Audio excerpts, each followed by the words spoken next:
Hello, EDU 561. I just got done watching the PowerPoint presentation by Dr. Scheller on assessing oral language in early literacy. Um, just a quick rundown of Dr. Scheller's presentation. He started off by listing each grade level and basically what to expect from them in terms of reading and writing skills. Uh, by fourth grade, they are expected to make a change from learning to read to reading to learn. So I marked that down. I'm just going to be referring to my notes throughout this video on my laptop here. I wrote that down because I thought that it was interesting that from grade 4 and beyond, it's now students reading to learn. So basically by fourth grade, you should have all the foundational steps in place for students to be able to recognize words, decipher the meaning of words, and then also be able to decipher meanings of complete passages. Some more notes that I thought were important was that he focused a big portion of his video on high and low SES trends that he saw.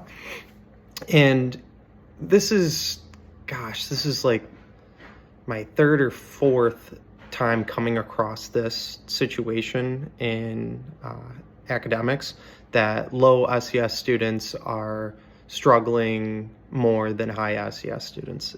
It only makes sense when you look at what students are getting at home in a higher socioeconomic status compared to students who are in extreme poverty.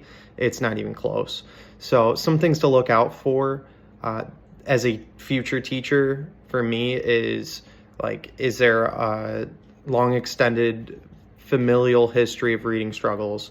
Is English their native language at home? Are the parents, or at least were the parents, reading to them growing up at home? Were they introducing them to higher vocabulary, or were they even simply just providing a healthy environment for the students to learn at home? For example, I think bare minimum, a healthy environment should be given to a student at home. If they don't, why would they be focused on school or learning at home? Let's say they have two parents that work, or one parent that has to work night shifts, so they never see them. They have to kind of figure out what to eat at home and basically survive on their own. Why would they ever be focused on, hey, maybe I should do some reading? Another thing that he talked about was enabling students to share knowledge with each other or with adults instead of just conversational language. He thought that this was an important practice for students for using academic language. And it makes sense. Instead of just having students engage in conversation, talking about what they're going to be doing this weekend or whatever, maybe they all are reading in school and they need to share a couple of facts of what they read. This enhances their ability to comprehend, and it's a good demonstration for the teacher to see where they're at with reading comprehension.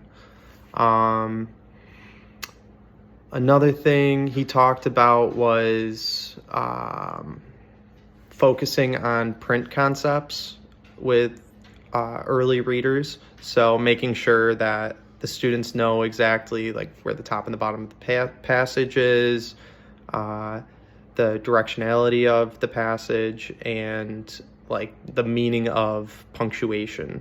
So if you're feeling sad, you wouldn't finish your sentence with an exclamation mark typically, or a question mark. They should know, when you're asking a question, then you put the question mark at the end of it, not an exclamation mark or a period. Another thing he talked about that you should be focusing on is learning behavior. So, like how the students are dealing with adversity. Are they able to kind of work their way through a tough passage, or do they just give up immediately? Do they stay patient, or are they fidgety while reading? Um, and then for a while, he went on to talk about several interventions slash training programs that could be implemented in your classrooms to kind of get ahead of the curve on students. So, like earlier on, he kind of foreshadowed talking about, like, obviously, if a student's struggling early, then the struggle is just going to keep compounding. By the time he gets to middle school or high school, he or she will be so far behind because proper interventions were not taken at that younger age. So I think that teachers who teach early literacy and reading, they have a very important task at hand, and they need to be able to equip these students with the foundations to reading and writing in order for them to succeed at a higher level. Like we talked about earlier, fourth grade, that's basically the cutoff where students are now asked to read to learn. If a student can't read in fourth grade or read at a fourth grade level, they're going to really struggle when they get to academic texts in the high school. Social studies, for instance, I'm coming across this problem a lot where students they simply can't get through complex history writings. So, like, we'll be looking at a passage about the Monroe Doctrine, for instance, and even if you don't know all the vocabulary words, because obviously older writing is going to show off a more enhanced vocabulary than we are used to now, you should be able to get through a lot of these passages just by either guessing what that word means or throwing that out and taking the bigger meaning from the passage.